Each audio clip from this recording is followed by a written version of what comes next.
오늘 우리가 갖고 있는 잠언의 17장의 말씀은 우리가 가정을 세워나갈 때 우리의 집을 어떻게 세워가는 것이 우리의 집을 지혜롭게 세워가는 것인가를 설명하고 있습니다. 그래서 오늘 성경 말씀은 6절까지 말씀은 집을 세워가는 지혜에 대한 부분을 소개하고 있다면 7절부터 이제 마지막 절까지 말씀은 존귀한 자가 살아가는 삶을 살아가는 지혜에 대해서 소개하는 내용이라고 보게 됩니다. 이제 잠언이 중반을 넘어가면서 이제 이 잠언의 내용들이 조금 더 우리의 실생활에 도움이 되는 그런 내용으로 조금 포커싱이 이제 집중되고 있는 모습을 보게 됩니다. 특별히 오늘 성경 말씀의 1절 말씀, 마른 떡 한 조각을 가지고도 화목하는 것이 제육이 집에 가득하고도 다투는 것보다 낫다라고 말씀하고 있습니다. 다시 말해 우리의 가정, 우리의 집을 우리가 어떻게 세워가는 것이 지혜로운 삶의 모습인가를 오늘 성경은 우리에게 화목함과 이제 다투는 것으로 이야기를 하고 있습니다. 비록 가난하고 소유한 것이 많지 않더라도 우리의 가정이 화목함을 이루어가는 것이 많은 돈을 가지고 부유하게 사는 것보다 더 낫다라는 것을 이야기합니다. 가끔씩 이제 TV를 보면 동상이몽이라는 그런 프로가 있는 것 같습니다. 그 동상이몽이라는 프로에는 한 집에 살아가는 그런 부부의 이야기를 이제 소개하는 것 같습니다. 그런 그 예능을 보면 같은 집에 살고 있지만 완전히 다른 생각과 다른 꿈을 가지고 다른 삶의 방식을 살아가고 있는 그런 부부들의 모습을 이제 솔루션을 통해서 이제 해결하는 그런 모습들이 있는 것 같습니다. 결국 여러분, 우리가 한 집에 살아도 같은 화목함이라는 것이 이루어지지 않을 수도 있습니다. 그러니까 다시 말해 같은 집에 살고 부유하게 살고 또 그런 TV에 나오는 집들을 보면 굉장히 부유하고 괜찮은 집들을 살아갑니다. 그렇지만 문제는 각자 자신의 일에 바쁘고 서로 보이지 않는 갈등과 한숨밖에 없는 그들의 모습을 보면서 저게 정말 옳은 것인가? 같은 집에 살고 있는 우리의 모습이 화목함을 추구하는가 아니면 부유함을 추구하는가? 다시 말해 그 화목함이라는 것은 우리의 집을 세우는 지혜이지만 우리가 서로 다투고 서로 갈등이 조장되는 것은 어떤 의미에서는 집을 세우는 지혜가 아니라 집을 무너뜨리는 지혜라는 것을 보게 됩니다. 그러므로 우리가 집을 세우기 위해서는 화목함을 이루어 가야 한다는 것을 우리에게 말씀하고 있습니다. 뿐만 아니라 집을 세우기 위해서는 우리에게 지혜도 필요하다라는 것을 이야기합니다. 2절 말씀에 보니까 슬기로운 종은 부끄러운 짓을 하는 주인의 아들을 다스리겠고 또 형제들 중에서 유업을 나누어 얻으리라 라고 이야기를 합니다. 주인의 아들, 어쩌면 그 집에서 후계자 역할을 감당하는 주인의 아들이 그 집에 있는데 이 주인의 아들이 부끄러운 짓을 하는 아들이다 라고 얘기를 합니다. 다시 말해 미련하다는 것을 이야기하죠. 그러자 오늘 보면 성경에 보니까 슬기로운 종이 이 부끄러운 짓을 하는 주인의 아들을 다스리겠다라는 이 말은 후견인이 된다는 것을 이야기합니다. 아무리 주인의 아들이라는 신분을 가져도 미련하고 똑똑하지 못하고 지혜가 없으면 슬기로운 종에 의해서 다스림을 받게 되는 그의 후견인이 되어서 그의 미련함을 지도하게 되는 그런 일이 벌어지게 되고 심지어는 이 슬기로운 종이 형제들 중에서 유업을 얻을 만큼 그 집에서 귀하게 여김을 받는다라는 이야기를 하는 겁니다. 다시 말해 한 가정이 제대로 세워지기 위해서는 지혜가 필요합니다. 똑똑하지 못하고 지혜롭지 못한 그런 자녀들, 어떤 그런 사람들이 있을 때 슬기로운 종이라도 그 가정에 있을 때 어떻게 보면 그 가정을 세워나갈 수 있다라는 이야기를 우리에게 주고 있는 겁니다. 그러므로 우리의 가정 속에 내 가진 신분과 지위보다 중요한 것은 지혜가 우리에게 더 필요하다라는 것을 우리에게 설명하고 있는 겁니다. 그리고 이제 6절에 보면 손자는 노인의 면류관이요 아비는 자식의 영환이라 라고 얘기합니다.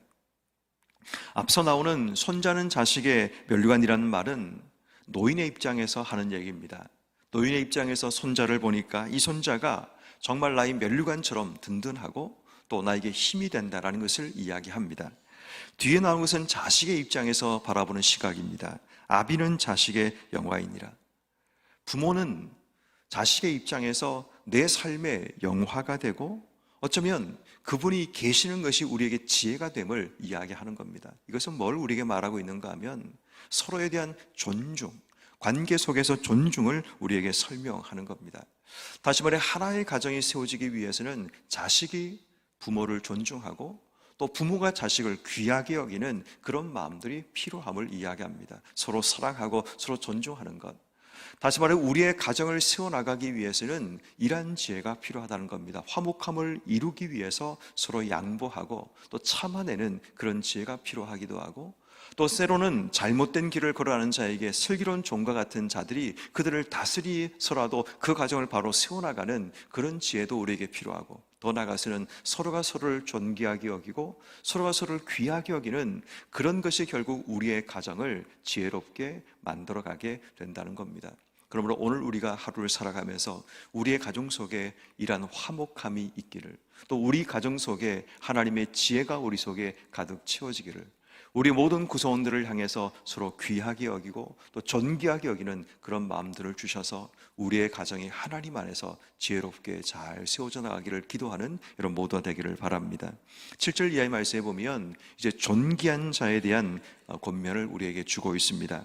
7절 말씀에 지나친 말을 하는 것도 미련한 자에게는 합당치 아니하거든 하물며 거짓말을 하는 것이 존귀한 자에게 합당하겠느냐.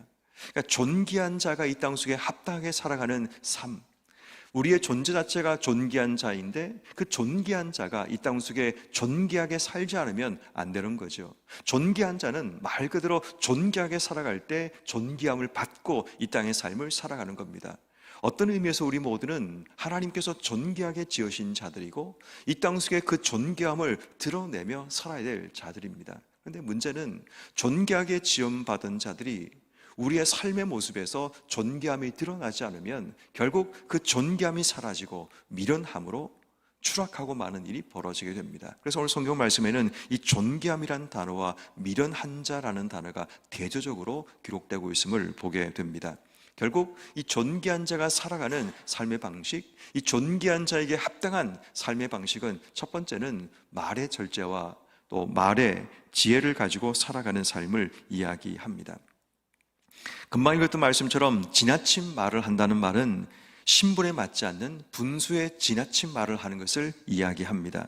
거짓말을 하는 것은 존귀한 자에게 어울리지 않는다는 겁니다. 존귀한 자는 존귀한 말을 써야 된다는 거죠. 입술의 언어 자체가 함부로 모든 말을 뱉는 것, 나에게 맞지 않는 말을 쓰는 것이 아니라 자신의 말을 절제하는 지혜가 필요함을 이야기합니다. 뿐만 아니라 4절 말씀에 보면 악을 행하는 자는 사악한 입술이 하는 말을 잘 듣고 거짓말을 하는 자는 악한 자가 하는 말에 귀를 기울이게 된다는 거죠. 존귀한 자는 이러한 말들을 분별해야 합니다. 다시 말해 사악한 입술과 악한 혀를 분별해 낼 수 있는 것, 결국 말이 우리의 삶을 존귀하게 만들기도 하고 그 말이 우리의 삶을 미련하게 만들기도 한다면 오늘 하루 우리가 말로 인해 실수하지 않기 위해서 말의 지혜를 하나님께 기도해야 합니다. 말을 절제할 수 있어야 되고 또 내게 들려지는 수많은 말들을 분별하는 지혜가 있을 때 우리는 존귀한 자답게 이 땅 속에 말을 하며 살아갈 수 있게 되는 것입니다. 그러므로 오늘 우리가 존귀한 자답게 우리의 입술의 언어를 사용할 수 있는 그런 우리의 삶이 되기를 기도하는 여러분 모두가 되기를 바랍니다. 특별히 두 번째, 존귀한 자는 자신의 삶을 연단하는 자, 늘 자신의 삶을 연단하고 튜닝하는 그런 자가 바로 존귀한 자가 될 수 있음을 이야기합니다. 오늘 보면 3절 말씀에 보면 도가니는 은을, 풀무는 금을 연단하거니와 여호와는 우리의 마음을 연단하신다라고 얘기합니다. 하나님께서는 우리의 삶을 존귀하게 만드시기 위해 끊임없이 우리의 삶을 연단해 가시는 겁니다. 그 대표적인 예로 8절 말씀에 뇌물은 그 임자가 보기에는 보석 같은 그런 같은즉 그가 어디로 가든지 형통하게 한다. 이것은 경구입니다. 다시 말해 그 당시의 세태를 소개하는 내용입니다. 뇌물을 받으라는 얘기가 아니라 뇌물이 보석처럼 보이고 형통하게 보이지만 실제로는 그렇지 않다라는 이야기를 하는 겁니다. 여러분, 우리에게도 이러한 뇌물과 같은 유혹들이 우리의 삶 속에 찾아옵니다. 다시 말해 우리의 삶에 이것이 내 삶에 연단하는 도구라는 거죠. 이러한 유혹을 이겨낼 수 있는 바로 그러한 지혜가 우리에게 필요함을 이야기합니다.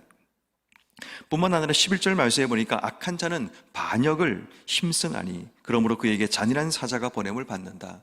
반역이라는 것은 기존의 틀을 깨뜨린 것을 이야기하겠죠. 또 내 생각대로 누군가를 전복시키고 내가 원하는 결과를 이뤄내려고 하는 악한 행위들을 여기서는 반역이라고 소개하고 있는 겁니다. 뇌물과 반역과 같은 이런 행위들, 그러니까 결국 우리의 마음속에 이런 충동들, 내가 한번 부숴버리고 내가 원하는 세상을 만들어 볼까라는 그런 욕구들, 그런 욕망들이 우리 삶 속에 일어날 수 있다는 거죠. 그래서 늘 언제나 우리는 여호와 하나님 안에서 내 삶이 연단되고 깎여가는 삶이 필요하다는 겁니다.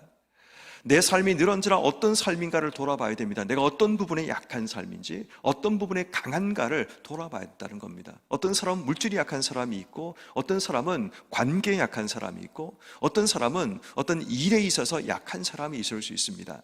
늘 우리의 삶은 하나님 안에서 그러한 약한 부분을 연단하면서 점점 내 삶이 강하게 준비되어 가야 한다는 겁니다. 결국 우리 인생 가운데 약한 부분을 이제 잘 보완하는 것도 필요하지만 내 강점을 더 강하게 만들어서 내 삶을 잘 준비해 나가는 것도 방법이 될 수 있습니다. 그런 의미에서 여러분, 오늘 하루 우리가 삶을 살아가면서 내 삶이 하나님 안에서 연단되듯이 내게 물질의 유혹도 잘 이겨낼 수 있는 준비가 되어야 되고, 때로는 내 삶의 관계를 깨트리면서 내가 뭔가를 만들어 보겠다라는 그런 유혹들도 우리가 하나님 안에서 옳지 않으면 그것을 내려놓는 그런 지혜가 필요함을 이야기합니다. 12절에는 차라리 새끼 빼앗긴 암곰을 만날지언정 미련한 일을 행하는 미련한 자를 만나지 말지니라. 관계에 대한 이야기입니다. 친구에 대한 이야기입니다. 때로는 여러분, 우리 인생의 관계에 대한 부분, 물질에 대한 부분, 또 반역의 어떤 일을 한번 해보겠다는 일에 대한 그런 마음들이 우리 속에 일어날 수 있습니다. 끊임없이 우리의 삶은 하나님 앞에 말씀으로 연단되고 튜닝되어야 됩니다. 내 속에 욕구들이 일어나고 탐심이 올라올 때마다 하나님이 오늘 나에게 무엇을 말씀하시는가를 우린 찾아가는 그런 지혜가 필요한 겁니다. 왜냐하면 이 모든 것의 결론은 뭐냐면 하나님께서 우리를 존귀하게 지으셨기 때문에 우리가 존귀한 자로 이 땅 속에 세워지기 위해서는 우리의 말도 우리의 마음도 연단이 필요하다는 겁니다. 그냥 방치하게 되면 우리의 삶은 결국 욕망에 따라서 우리가 추구하는 탐심에 따라 인생의 삶을 살 수밖에 없음을 이야기합니다. 그러므로 오늘 하루 우리가 존귀한 자라면 존귀한 자의 말을 마음속에 품고, 또 존귀한 자의 마음을 우리 마음속에 품고, 더 나아가서 한 가지 더 여기서 설명하기를 9절 말씀에 허물을 덮어주는 자는 사랑을 구하는 자요 그것을 거듭 말하는 자는 친한 벗을 이간한다. 여기서 거듭 말한다는 말은 들추어내는 겁니다. 누군가의 허물과 죄를 자꾸만 들추어내는 것, 거듭 말하는 겁니다. 결국 존귀한 자의 삶은 누군가의 허물을 덮어주고, 5절 말씀, 가난한 자를 조롱하는 자는 그를 지으신 줄을 멸시하는 자요 사람의 장을 기뻐하는 자는 형벌을 면하지 못할 거니라. 누군가를 향해 긍휼력 이런 마음을 품는 것, 다시 말해 허물을 덮어주고 긍휼을 가지는 마음, 이게 바로 존귀한 자가 존귀하게 살아가는 삶의 방식임을 우리에게 설명하고 있습니다. 그러므로 말씀의 결론은 이겁니다. 오늘 하루 우리가 살아가면서 하나님께 구해야 될 지혜는 우리의 집을 세우는 지혜를 나에게 주시기를 기도해야 됩니다. 우리의 가정은 화목하게 세워져야 되는데 그 화목함을 깨는 것이 혹시 내 말과 내 행동은 아닌가를 생각해 봐야 합니다. 나에게 지혜를 주셔서 우리의 가정의 화목을 깨지 않도록 우리가 기도해야 되고, 그러기 위해서는 서로를 존귀하게 여기고 귀하게 여기는 그런 말과 행동을 하는 것이 우리의 가정을 세워가는 방법이라는 사실을 기도하시면서 오늘 하루 우리의 가정 속에 화평함이 자리 잡고 하나님의 사랑이 넘쳐나는 그런 가정이 되게 해주시기를 기도해야 합니다.